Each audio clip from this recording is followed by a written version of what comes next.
هنتكلم عن فيتامين مهم جدا النهاردة للكبار والأطفال الرضع بالذات، وقد ايه هو مهم جدا لهشاشة العظام والمفاصل وعضلة القلب، وكمان هنتكلم عن فايدته للبشرة.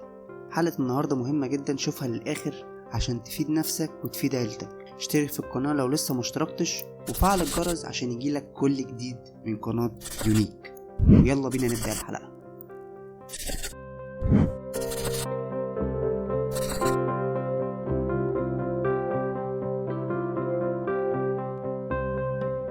حلقة النهاردة عن فيتامين كاف.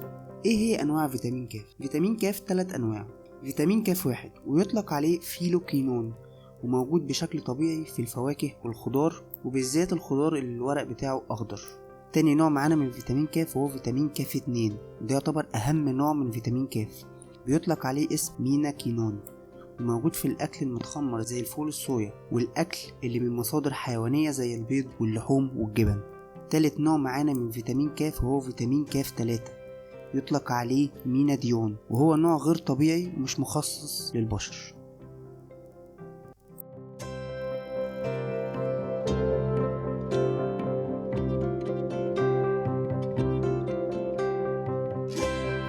هنتكلم عن أهم نوع من فيتامين كاف وهو فيتامين كاف 2. فيتامين كاف 2 في منه نوعين، MK4 و MK7.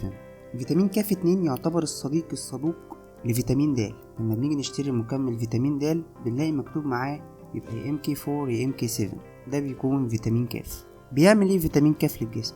هو المسؤول عن نقل الكالسيوم من المكان الغلط للمكان الصح. تواجد الكالسيوم في المكان الغلط بيسبب مشاكل كتير جدا في الجسم، بيسبب هشاشة وتصلب في المفاصل وتصلب للأوردة والشرايين، ويسبب في وجود مية بيضة على العين.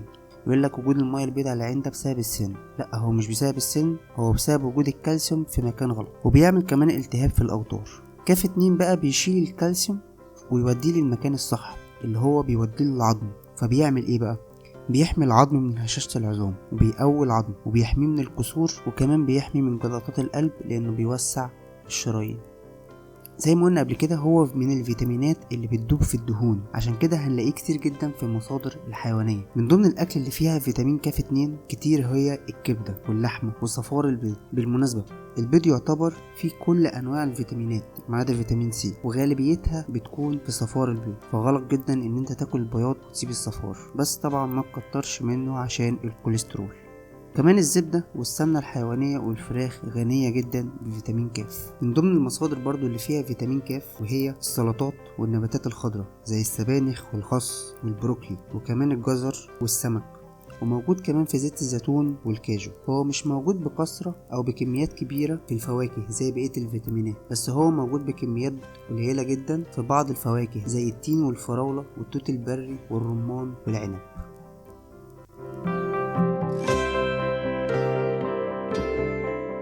من ضمن فوائد فيتامين كاف في الجسم انه اساسي لعملية تجلط الدم الضرورية لايقاف النزيف عند اصابة الجروح، فهو ضروري جدا لتكوين مادة البروثورمين في الكبد، وكمان بيلعب دور مهم جدا في تكوين والحفاظ على العظم والوقاية من هشاشة العظام زي ما احنا لسه قايلين من شوية.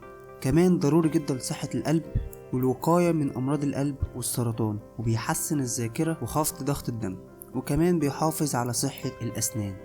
فيتامين كاف مهم جدا لأطفال الرضع. بعض الأطفال الرضع اللي ما خدوش فيتامين كاف كفاية في فترة الحمل بيفقد دمهم القدرة على التئام الجروح، وده ممكن يؤدي لمضاعفات خطيرة جدا بعد الولادة. عشان كده بيتم حقنهم بحقن فيتامين كاف بعد الولادة لعدم حدوث أي نزيف.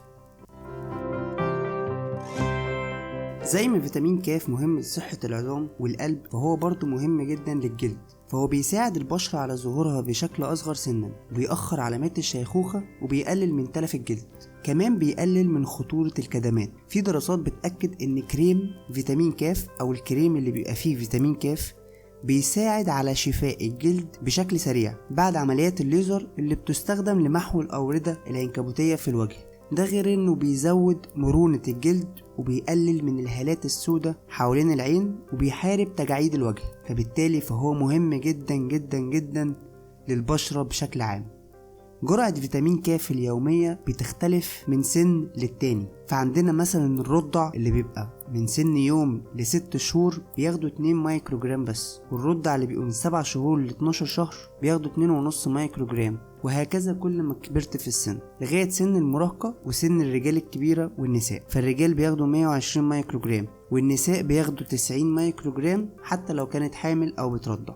قليل قوي اللي تلاقي عنده نقص في فيتامين ك، وده عشان البكتيريا اللي بتعيش في الأمعاء بتنتجه بكميات كافية جدا. بس ممكن تلاقي عندك نقص في فيتامين ك ده لو انت بتاخد مضادات حيوية كتير اللي هي أصلا بتقتل البكتيريا دي، أو ممكن يكون عندك مرض في الأمعاء أو الجهاز الهضمي، أو كمان جسمك واخد على شرب الكحولات الكتير. كل الأسباب دي بتؤدي إلى نقص فيتامين ك. ومن أهم أعراض نقص فيتامين ك هو كثرة النزيف وظهور كدمات تحت الجلد.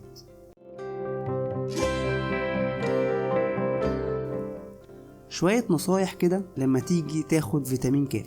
اول حاجة بيفضل ان انت تاخد فيتامين ك من الاكل الصحي مش من المكملات. تاني حاجة للناس الحديثة الولادة محتاجين كميات كبيرة جدا من فيتامين ك زي ما قلنا. تالت حاجة بلاش الافراط في مكمل فيتامين ك الا عند استشارة الطبيب. رابع حاجة لو انت ماشي على نظام غذائي وفي كمية كبيرة من فيتامين ك وبعد كده وقفت مرة واحدة، ده غلط عشان ممكن يعرضك لنزيف. والعكس صحيح، لو انت ماشي على نظام غذائي وكمية الفيتامين ك اللي فيه قليلة ومرة واحدة جيت زودتها، ده ممكن يعرضك لخطر تجلط الدم الكبير.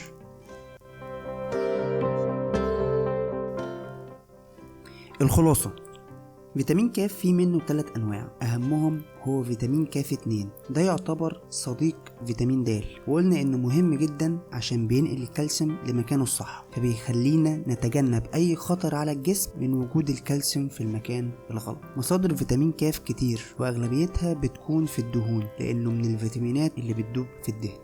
يعتبر فيتامين ك مهم جدا للجسم والبشرة، وقلنا كل فوائدهم، وكمان مهم جدا للأطفال الرضع.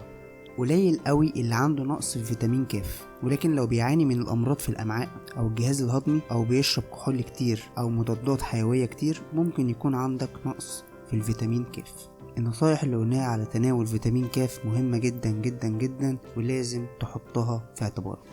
بس كده، لو عجبتك الحلقة اخبط اللايك واشترك في القناة لو لسه مشتركتش، ودمتم في رعاية الله.